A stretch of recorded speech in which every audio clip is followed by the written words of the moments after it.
இனிமேல் நிழல் இல்லை. தஜ்ஜால் நேரில் தோன்றுவான். தஜ்ஜால் ஒரு யூதராகவே இருப்பான். ஒரு டிவி செட்டாக இருக்க மாட்டான். நீ முட்டாள். தஜ்ஜால் ஒரு மனிதராகவே தோன்றுவான்.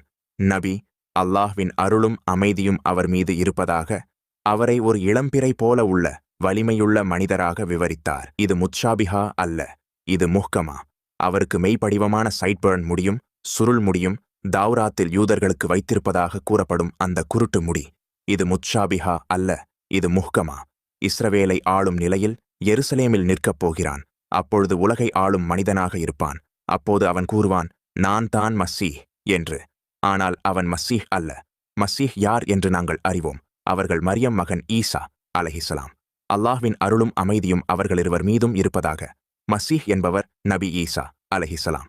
ஆனால் அவன் ஈசா அல்ல, அவன் தவறான மஸீஹ், அல் மஸீஹுத் தஜ்ஜால்.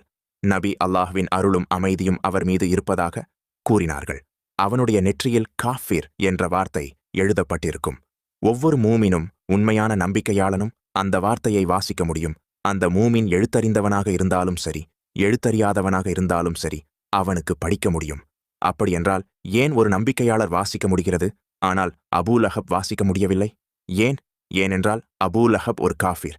அப்படியென்றால் நாம் அபூ லஹபை கண் மருத்துவரிடம் அழைத்துச் செல்வோமே, அவன் கண்ணை பரிசோதிக்கச் சொல்லலாமே. ஏன் அவன் படிக்க முடியவில்லை? பதில் வருகிறது, அவன் கண்கள் சரியாகவே இருக்கின்றன. ஆனால் எப்படி?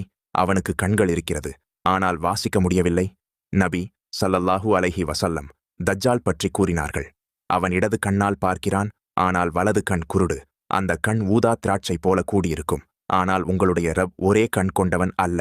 நாம் இதை முத்ஷாபிஹா என்று கூறுகிறோம். ஆனால் எங்களுடைய விமர்சகர்கள் இல்லை, இது முஹ்கமா என்கிறார்கள். நாளை அவன் எருசலேமில் நின்று நான் தான் மஸீஹ் என்று கூறும்போது நாங்கள் கூறுவோம், இவன்தான் தஜ்ஜால். ஆனால் எங்களுடைய விமர்சகர்கள் கூறுவார்கள், இல்லை, இவன் தஜ்ஜால் அல்ல. பாருங்கள், அவனுக்கு 2 கண்களும் இருக்கின்றன. இதுவே நம்மிடையேயுள்ள வேறுபாடு.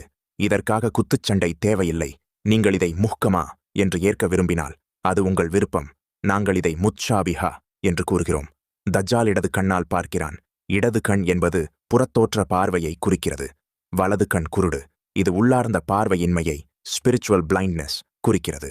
தஜ்ஜாலை பின்பற்றுகிற எல்லோரும், இரவு முழுக்க ஸ்மார்ட் போனுடன், பகல் முழுக்க ஸ்மார்ட் போனுடன் வாழும் எல்லோரும் உள்ளார்ந்த முறையில் குருடாக இருப்பார்கள். அல்லாஹ் கூறுகிறார், அவர்களுக்கு கண்கள் இருக்கிறது, ஆனாலும் அவர்கள் பார்க்க முடியவில்லை. அல்லாஹ் அவர்கள் பற்றி கூறுகிறார், அவர்களுக்கு காதுகள் இருக்கின்றன, ஆனாலும் அவர்கள் கேட்க முடியவில்லை. அவர்களுக்கு இதயங்கள் இருக்கின்றன, ஆனாலும் அவர்கள் புரிந்து கொள்ள முடியவில்லை. அல்லாஹ் அவர்கள் பற்றி இப்படித்தான் கூறுகிறார்.